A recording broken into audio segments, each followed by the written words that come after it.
नया बदलाव हुआ है, खास करके ये जो एग्ज़ाम वाला, ये लास्ट मिनट में ऐड किया हुआ चीज़ है। हमें लगता है कि ये ज़्यादती है। ज़्यादती इस सेंस में है कि 4 साल से सरकार इंतज़ार बच्चों को करवाई। सरकार कह रही है कि हम एग्ज़ाम लेंगे, उसमें नेगेटिव मार्किंग की बात चल रही है सरकार की तरफ। बीपीएससी से एग्ज़ाम लिया जाएगा तो बच्चों के अंदर ये भी माहौल एक बना हुआ है कि भाई बीपीएससी किस तरह का लेगा एग्ज़ाम। मल्टी लेयर्ड जो एजुकेशन सिस्टम है ये ठीक नहीं है। अब सरकार को अगर गुणवत्ता के नाम पर ये एग्ज़ाम लेना था तो ये फैसला पहले क्यों नहीं हुआ? महागठबंधन के घोषणा पत्र में भी था कि हमारी सरकार आ जाएगी तो हम आपको राज्यकर्मी का दर्जा देंगे। जो पूर्व के शिक्षक हैं उन सबको राज्यकर्मी का बिना कोई शर्त। अभी जिस रास्ते पर सरकार जा रही है, हमें लगता है कि अगर ये बहाली ठीक तरीके से हुई। नमस्कार, आप देख रहे हैं लाइव बिहार। मैं हूं आपके साथ असलम अब्बास। बिहार सरकार ने शिक्षक अभ्यर्थियों या कहें कि जो स्टेट बीटेड के पास अभ्यर्थी थे, जिस तरीके से नौकरी और रोजगार को लेकर परेशान थे, बेतहाशा थे, सरकार से लगातार मांग कर रहे थे, कई दिनों से आंदोलनरत थे, धरना प्रदर्शन, क्या क्या नहीं हुआ। कभी लाठी चार्ज हो गई, कभी कोई घायल हो गया, तो बहुत कुछ हो गया। विपक्ष में जो भी पार्टियां रही इस बात को प्रमुखता के साथ भुनाती रही, उस पर राजनीति भी हुई। हम आ जाएंगे तो कर देंगे। सरकार बदल गई, महागठबंधन की सरकार है। और हमारे साथ आज मौजूद है महागठबंधन से भाकपा माले के विधायक, पालीगंज से विधायक हैं, युवा हैं, छात्र राजनीति से आए हैं। ये भी जब विपक्ष में थे तो शिक्षक अभ्यर्थियों के साथ थे, सभी मुद्दों पे निखर और मुखर होकर बोलते थे। आज सरकार में है, नई नियमावली आई है, हम इस पे एक एक करके आपको बताएंगे कि आखिर क्या जो आंदोलन कर रहे थे, क्या जो धरना प्रदर्शन कर रहे थे अभ्यर्थियों को कुछ राहत मिला है। तो संदीप जी, सबसे पहले आपका स्वागत है मेरे चैनल में। बहुत बहुत शुक्रिया। पहला सवाल, आप सरकार में आप आ गए हैं, आप विपक्ष में थे, उस समय भी हम आपको कवर कर रहे थे, बहुत लगातार आप बोलते थे कि नाइंसाफ़ी हो रहा है। अब कौन सा इंसाफ हो रहा है, सिर्फ यही बता दीजिए। देखिए, विपक्ष में थे तब भी और आज जब सरकार में आ गए हैं तब भी हम लोग तो लगातार इस मांग को उठाए हैं कि न सिर्फ शिक्षक अभ्यर्थियों के लिए बल्कि बिहार के करोड़ों जो बच्चे हैं जो बगैर शिक्षक के पढ़ रहे हैं, उन तमाम बच्चों के हित में इस बहाली को जल्द से जल्द होना चाहिए। पहले भी हम लोग ये मांग उठाते थे और सरकार में आने के बाद सदन में भी और सड़क पर उतर के भी हमने इस मांग को उठाया है। अब जब नई नियमावली आई है तो ये हमें लगता है कि ये ज़्यादती है। ज़्यादती इस सेंस में है कि 4 साल से सरकार इंतज़ार बच्चों को करवाई।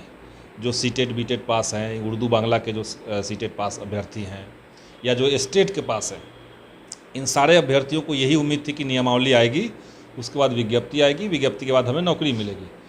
अब सरकार को अगर गुणवत्ता के नाम पर ये एग्ज़ाम लेना था तो ये फैसला पहले क्यों नहीं हुआ? अच्छा, इसमें एक सवाल है, आप बोल रहे हैं जाति है, ये नाइंसाफ़ी हो रही है, आप इसको मानते हैं, आप सरकार में हैं, इसके लिए क्या कीजिएगा, अगला कदम ये बताइए। आपको जब लगता है कि मैं बात कह दे रहा हूँ कि इसके लिए तो हम लोगों ने सारे शिक्षक अभ्यर्थियों को, जो उनका यूनियन है, जो आंदोलनकारी नेतृत्वकारी उनके जो लोग हैं, उनको और प्लस जो नियोजित शिक्षक पहले से बिहार भर में हैं, उन सारे के यूनियन को हमने कल मीटिंग में बुलाया। तो कल मीटिंग में हम लोग बैठ करके इस पर चर्चा करेंगे। दूसरी बात है कि जो पूर्व शिक्षक हैं, जो पहले से शिक्षक थे, जिनकी लंबे समय से मांग थी कि हमें राज्यकर्मी का दर्जा दिया है, महागठबंधन के घोषणा पत्र में भी था कि हमारी सरकार आ जाएगी तो हम आपको राज्यकर्मी का दर्जा देंगे, फिर उसको कंडीशनल आप क्यों बना रहे हैं? शर्त के आधार पर परीक्षा पास करना होगा। क्यों पास करना होगा? वो पहले से आपके यहाँ पढ़ा रहे हैं। सपोज कीजिएगा वो परीक्षा में फेल हो जाते हैं, कई सारे शिक्षक जो हैं पहले से वो फेल हो जाते हैं, आप उनको तो हटा नहीं रहे हैं, तो वो एक धब्बा लेकर के, एक बदनामी लेकर के वो पूरा पुनः पढ़ाएंगे ही। अपने आत्मा में संकोच रहे, मैंने आत्मा में संकोच रख करके वो कैसे पढ़ाएंगे? अभी तो बोल रहे हैं। आप उनको डिमोरलाइज कर देंगे और वो नियोजित बने रहेंगे। फिर मैंने कई लेयर शिक्षकों का हो जाएगा इसके चलते। कुछ लोग जो पास कर जाएंगे उनका अलग लेयर होगा, जो पहले से नियोजित जो परीक्षा नहीं देंगे उनका अलग लेयर होगा, जो परीक्षा देके फेल कर जाएंगे उनका अलग लेयर हो जाएगा। तो ये मल्टी लेयर्ड जो एजुकेशन सिस्टम है ये ठीक नहीं है। इसीलिए हम तो चाहेंगे कि सरकार इस नियमावली पे पुनर्विचार करे। जो पूर्व के शिक्षक हैं उन सबको राज्यकर्मी का बिना कोई शर्त सरकार समायोजित कर राज्यकर्मी का दर्जा दे दे, एक बात ये। और जो एग्ज़ाम अभ्यर्थियों की बात हो रही है उसमें हमारा मानना है कि 7वें चरण की जो बहाली है, इस बहाली को पहले हो जाने देना चाहिए और तभी सीटें बचेंगी। और उसके तुरंत बाद आप घोषणा कर दीजिए कि जो सीटें बचेंगी उस पर अगली जो बहाली होगी उसमें हम सुपर टेट लेंगे, एग्ज़ाम लेंगे, वो घोषणा कीजिए। यही होना चाहिए इसमें। अच्छा, ये तमाम बात तो आप कह रहे हैं, आपका पार्टी की तरफ से क्या एजेंडा हो तो बाद में बात होगा, लेकिन इतना बताइए कि आप लोग अपने पार्टी की तरफ से सरकार जिस तरीके से शिक्षा मंत्री इससे पहले भी कई बार बोल भी चुके हैं कि सारा तैयारी हो गया है, हम साइन कर दिए, कैबिनेट में जाना है, कितना लेट आया है आपको भी पता है। आप सरकार पे किस तरह का दबाव बना रहे हैं? कभी भी सीएम से मिलने की बात होती है, शिक्षा मंत्री से, सरकार पे कितना दबाव है पार्टी का? देखिए, पार्टी तो दबाव बनाएगी इस पर, और पहले भी हम लोग दबाव बनाए हैं, लेकिन ये जो नया बदलाव हुआ है, खास करके ये जो एग्ज़ाम वाला, ये लास्ट मिनट में ऐड किया हुआ चीज़ है। ये पहले नहीं था, आप लोगों को पता ही नहीं था? किसी को पता नहीं था, हमें को सिर्फ पता नहीं था, ऐसा नहीं है। ये आप शिक्षा विभाग के अपर मुख्य सचिव से बात कीजिए, शिक्षा मंत्री से बात कीजिए, उनको भी नहीं पता था। तो जब नियमावली बन रही थी तो नियमावली के फर्स्ट फेज़ में ही तमाम शिक्षकों का जो संघ है उनके यूनियन को बुलाया गया था, शिक्षक अभ्यर्थियों का जो लीडिंग रोल में जो लोग हैं उनको बुलाया गया था, और एक राय मशवरा ली गई थी, उनके पॉइंट्स लिए गए थे, और तब ड्राफ्ट तैयार किया गया था। उसमें कहीं से भी एग्ज़ाम की चर्चा नहीं थी। अब जब एग्ज़ाम की चर्चा हो रही है तो हम तो कहेंगे कि भाई इसको लाने से पहले आपको एक बार तो कम से कम जो स्टेक होल्डर्स हैं इसके, वो चाहे शिक्षक हो चाहे छात्र हो, उनसे बात करनी चाहिए थी, बात नहीं हुई है। अच्छा, अब तो नियमावली आ गया है, ये तो भविष्य की बात है, क्या बदलाव होगा नहीं होगा। पास बहुत सारे अभ्यर्थी हजारों की संख्या में हैं, बहुत आंदोलन किए हैं, आप बेहतर जानते हैं, प्रदर्शन किए हैं, सिर्फ परीक्षा ही लीजिएगा कि कुछ होगा भी ऐसा? ना, परीक्षा, देखिए परीक्षा में कई तरह का कन्फ्यूज़न है। तो बच्चों को लग रहा है कि इतना लंबा समय क्यों लिया जा रहा है, 4 साल पहले से हो गया, परीक्षा लेने की बात हो रही है, परीक्षा होगी तो कब उसका रिजल्ट आएगा, कहीं पेपर लीक हो गया तो क्या करेंगे, फिर से परीक्षा, तो ये तारीख खींचता जाएगा। सरकार को ये भी स्पष्ट करना चाहिए था नियमावली में कि भाई हम 3 महीने के अंदर इसको कंप्लीट कर लेंगे, या 4 महीने के अंदर, जितना आपको समय लेना आप तो अनाउंस करना चाहिए था। ये एक गड़बड़ है। दूसरा है कि बीपीएससी से एग्ज़ाम लिया जाएगा, तो बच्चों के अंदर ये भी माहौल एक बना हुआ है कि भाई बीपीएससी किस तरह का लेगा एग्ज़ाम। इससे पहले प्रधानाध्यापक का जो बीपीएससी ने एग्ज़ाम लिया, अधिकांश सीटें खाली रह गई, 400 कुछ ही सीट फुल हुई है, तो वहाँ पे दिक्कत इसलिए है।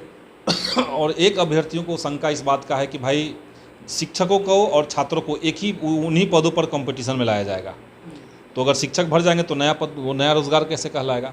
तो कई तरह की आशंकाएं इस नियमावली में है। इसको लेकर के हम लोग कल 15 तारीख को मीटिंग करने जा रहे हैं, और उस मीटिंग के बाद हम लोग एक मुकम्मल रास्ता पे जाएंगे और हम लोग सरकार से बात करेंगे। अच्छा, तो 15 तारीख को संदीप सौरव जी मीटिंग करेंगे, क्या होगा नहीं होगा, ये मीटिंग के बारे में एक थोड़ा सा बता दीजिए। आपने ट्विटर के माध्यम से जानकारी भी दी है कि 15 तारीख को आप करने जाए। इस मीटिंग के बाद आपका अगला कदम क्या होगा, खास करके शिक्षक अभ्यर्थियों के लिए? शिक्षक अभ्यर्थियों के लिए हम लोग पहले उनकी बात सब समझ लेंगे, जो आशंकाएं लोगों की आप है। समझिएगा कम, ये हमको पता है, क्योंकि आपको सब पता है, आपको पहले से सब कुछ पता है, किस तरीके से आप गर्दनी बाग जाते रहे हैं, किस तरीके से आप शिक्षक अभ्यर्थियों से मिलते रहे हैं, आप फिर देखिए मिलिएगा। वो इसेंस हमको पता है, इसेंस पता है, डिटेल की बात हम कर रहे हैं। जैसे आज ही मुझे एक फ़ोन आया कि स्टेट का जो कॉमर्स का परीक्षा था वो रद्द हो गया है 2 सेंटर का, तो उसके चलते वहाँ से जो अभ्यर्थी पास होते और वो अप्लाई करते इसमें, वो तो वंचित रह जाएंगे। तो एक पॉइंट है। सरकार कह रही है कि हम एग्ज़ाम लेंगे, उसमें निगेटिव मार्किंग की बात चल रही है सरकार की तरफ से, अभी तो कोई खुल करके प्रस्ताव नहीं आया है, तो निगेटिव मार्किंग से लोगों की आपत्ति है। तो ऐसे कई सारे पॉइंट्स हैं जिसको हम लोग योजनाबद्ध तरीके से, और लोगों के कंसर्न से अगर वो जाएगा सरकार के ऊपर तो दबाव ज़्यादा रहेगा, बजाय कि हम अपने मन से उनकी बात समझे और सरकार को हमने कह दिया, तो वो एक दबाव और लोगों की बात समझ करके जो आएगी, तो इसलिए मीटिंग हम लोग कर रहे हैं। आखिरी सवाल ये है, रोजगार 2020 विधानसभा चुनाव में एनडीए की तरफ से रोजगार देने का बात हुआ था 20 लाख, पहले घोषणा आप ही लोग 10 लाख किए थे। पहली कलम से डिप्टी सीएम तेजस्वी यादव मौजूदा समय में हैं, नौकरी देने वाले थे, दस्तखत करने वाले थे, सरकार बन गई है। क्या नौकरी के नाम पर अब आप लोग का जितना वादा था, जितना निभाए थे, शगुफाबाजी हुआ था चुनाव में, क्या सिर्फ शगुफाबाजी और वादे ही रहेंगे, या फिर रोजगार के नाम पर युवाओं को ठगते रहिएगा फिर 2024 और 2025? तेजस्वी यादव जी ने क्या कहा था कि हम पहली कलम से देंगे, तो उसका बेहतर जवाब वही दे पाएंगे। अभी वो उप मुख्यमंत्री हैं, सरकार में भी मुख्यमंत्री के पद, और प्रचार घोषणा पत्र में हो रहा था निश्चित तौर से। तो वो राष्ट्रीय जनता दल का जो प्रचार था वो उनको करना चाहिए, मैं तो ये मानता हूँ। लेकिन अभी जिस रास्ते पर सरकार जा रही है, हमें लगता है कि अगर ये बहाली ठीक तरीके से हुई तो 2.25 लाख के आसपास इधर बहाली होगी, 1.5 लाख से ज़्यादा बहालियाँ जो है वो स्वास्थ्य विभाग में होंगी। तो राज्य सरकार तो एक हद तक बहाली दे रही है, उस दिशा में कम से कम बढ़ रही है, हम देख रहे हैं कि। लेकिन इसके चलते इसके माध्यम से आप चाहेंगे कि बिहार में बेरोज़गारी की समस्या दूर हो जाए, तो वो संभव नहीं है। क्यों संभव नहीं है? क्योंकि बिहार के अधिकांश जो युवा हैं वो रेलवे की तैयारी करने वाले लोग हैं, वो आर्मी की तैयारी करने वाले लोग हैं। लेकिन रेलवे में स्थिति क्या बनी हुई है, जहां साल में सवा लाख की बहाली हर साल होती थी, उस रेलवे में पिछले 8 से 9 सालों में आप देखिए सिर्फ 2 बहाली हुई है, उसमें भी एक आधा हुई। अच्छा, तो केंद्र का मामला, बिहार में जो है उसके लिए अब तो इसी केंद्र का जो केंद्र का जो मामला है उसमें रोजगार तो बिहार के युवाओं को मिलना है। बिल्कुल, अगर वो योजना सही चलती, नहीं बिहार सरकार की भी हम लोग बात करेंगे, बिहार के युवाओं के रोजगार की बात नहीं करेंगे। तो बिहार के युवाओं का रोजगार केंद्र सरकार की योजना नीति से जुड़ी हुई कि नहीं जुड़ी हुई है। बिहार के युवा जो आर्मी के लिए दौड़ते थे, आपने उसको 4 साल का लिमिट कर दिया, अब ये लोग कहाँ इनको रोजगार मिल रहा है।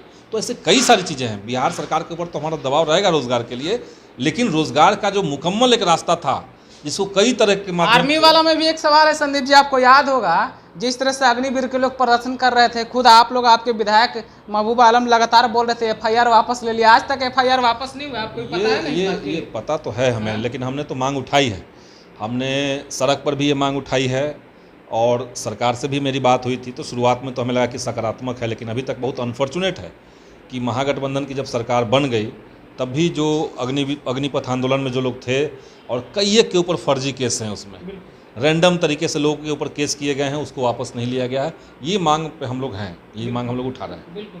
तो शिक्षक अभ्यर्थी शिक्षक नियोजनावली 2023 आ गया है। संदीप सौरभ जी साफ तौर पे आपके सामने बोले हैं कि नियमावली में आखिरी में कुछ चीज़ें कहाँ से आ गई किसी को पता नहीं था, चाहे वो सेक्रेटरी हो, चाहे वो शिक्षक संघ के सदस्य क्यों नहीं हो, कहाँ से आ गया किन्हीं को पता नहीं। महागठबंधन से विधायक हैं भाकपा माले के, कितना चर्चित चेहरा बताने की जरूरत नहीं है। युवाओं को मुद्दा को लेकर, शिक्षा और रोजगार को लेकर कितना मुखर रहते, विधानसभा हो, सदन के बाहर हो या फिर सड़क पर हो, लगातार बोलते रहते हैं, आज भी बोले हैं। अब देखना होगा इनका भी, जो आगामी 15 अप्रैल को बोल रहे हैं कि शिक्षक संघ के लोगों से बात करेंगे, बैठ के एजेंडा तय करेंगे।